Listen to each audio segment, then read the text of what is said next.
মুক্তিযুদ্ধের নাটক হচ্ছে, অথচ সেখানে কোনো রাজাকার নেই। শুনতে অবাক লাগছে? চুয়াডাঙ্গার আলমডাঙ্গায় ঠিক এই ঘটনাই ঘটেছে।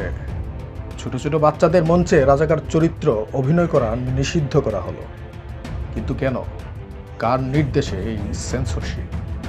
সেদিন মঞ্চের সামনেই উপস্থিত ছিলেন জামায়াতে ইসলামীর এমপি মাসুদ পারভেজ রাসেল, যে দলটির বিরুদ্ধে ৭১-এর গণহত্যার ধর্ষণের বিচারিকভাবে প্রতিষ্ঠিত প্রমাণ আছে। ঠিক তাদের নেতার সামনেই কি তবে ইতিহাস বদলে ফেলার মহড়া চলল?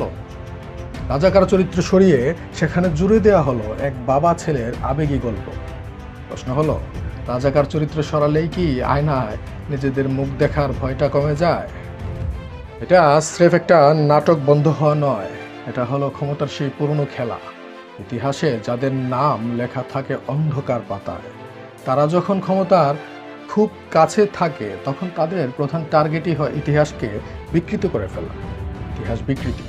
ফেব্রুয়ারির সেই ঐতিহাসিক নির্বাচনের পর এখন খুদ রাজাকারেরা সিদ্ধান্ত নিচ্ছে মঞ্চে ইতিহাস কিভাবে দেখানো হবে। এর চেয়ে বড় প্রহসন আর কি হতে পারে? ইতিহাসের পাতা থেকে খলনায়ক মুছে দিলেই কি কলঙ্ক মুছে যায়? দেশ যখন তার নিজের শেকড়কে অস্বীকার করতে শুরু করে, তখন সেই ভাঙন রুখবে কে? আপনার মতামত কমেন্টে জানান। ক্ষমতার ভেতরের আসল খবর জানতে সাবস্ক্রাইব করুন পাওয়ার পলিটিক্স টিভি।